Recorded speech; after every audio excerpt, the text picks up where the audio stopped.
Сәлематсыңдар ма балалар? Сәлематсыздар. Олай болса бүгінгі сабағымызды бастайық.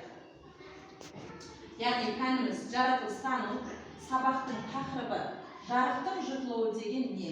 Бүгінгі сабақта сабағымыздың мақсаты құралған эксперимент жоспарына сәйкес жаңа заттарды жұтылуы, яғни алдыңғы нәтижені оқушы таңдаған формада ұсыну. Бірдей балалар, мақсатымыз білім алу, міндетіміз еңбектену, әр оқушы өз құқығын білу, оны өмірде пайдалану. Жарайсыздар балалар. Яғни балалар қарайықшы, айналаңа қара дейді. Қандай түстерді көріп тұрсыңдар? Жарықтың түсі қандай деп ойлайсыңдар? Неліктен? Яғни қарайықшы балалар, мынау тұрған нені көріп тұрмыз? Кемпір қосақ. Кемпір қосақ енді айтайықшы бәріміз бірге түстерін.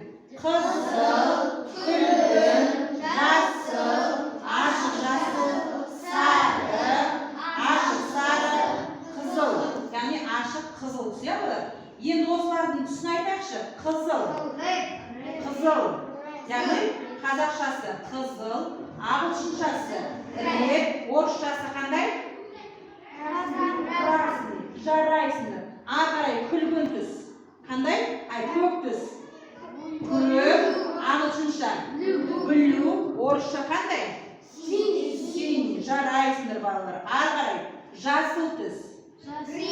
Жасыл, яғни ағылшынша green, орысша қандай? Зеленый. Өте тамаша. Ары қарай сары түс. Сары, ағылшынша қандай болады? Оранжи. Ары қарай орысша желтый. Жарайсыңдар балалар. Өте тамаша.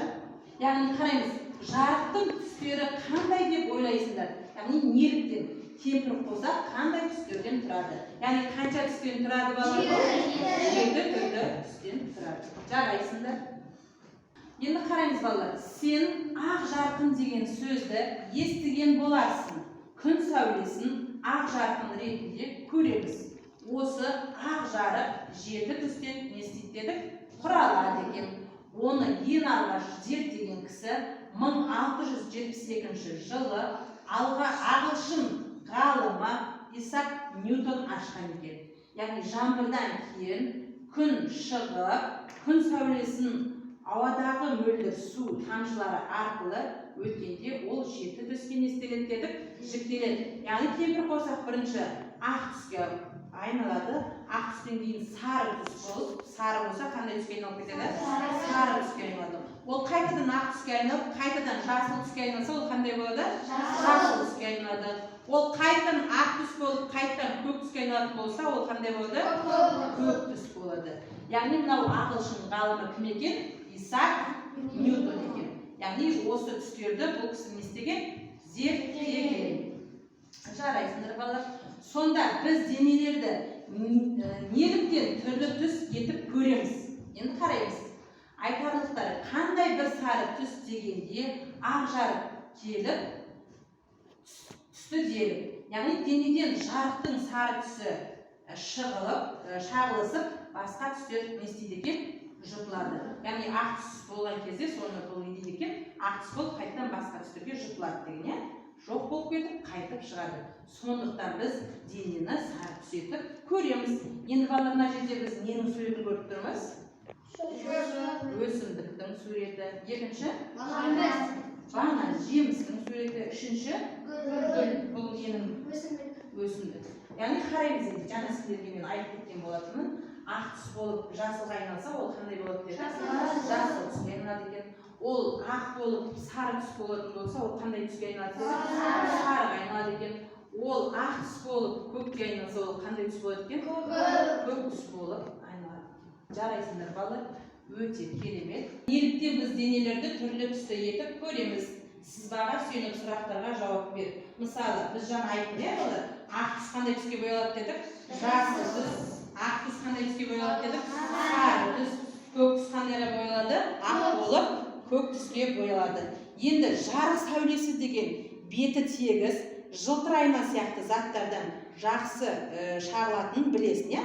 Ал кейбір заттардың, мысалы ақпара, сүлгі, киім, кілем, қабырға, ағаштың беті, кедір бұдыры сияқты болады. Мұндай беттерде жарық шағылса деген, жарықтың шағылу құбылыстарының көмегімен біз айналамыздағы заттарды көре аламыз. Яғни айналық бетті жарық бір бағытта шағылады, сондықтан біз өзіміздің бейнемізді де көре аламыз. Айнада, мысалы, біз өзіміз айнаның алдына тұратын болса, айнадағы өзіміздің бейнемізді айнадан көре алады екенбіз. Ал кедірлі бұдырлы беттері болатын болса, біз одан өзіміздің түрімізді көре аламыз ба? Көре алмаймыз, балалар.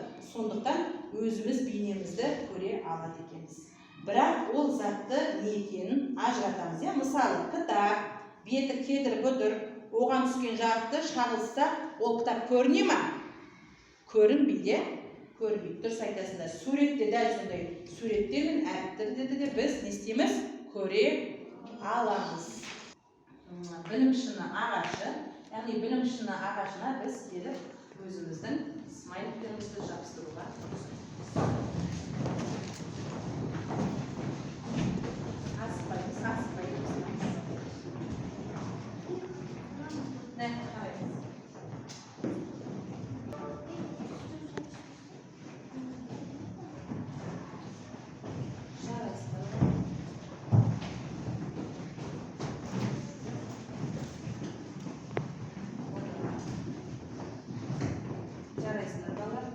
Енді біз балалар үй тапсырмасына қараймыз, қандай түстер жыртылады, қай түстер шағылады.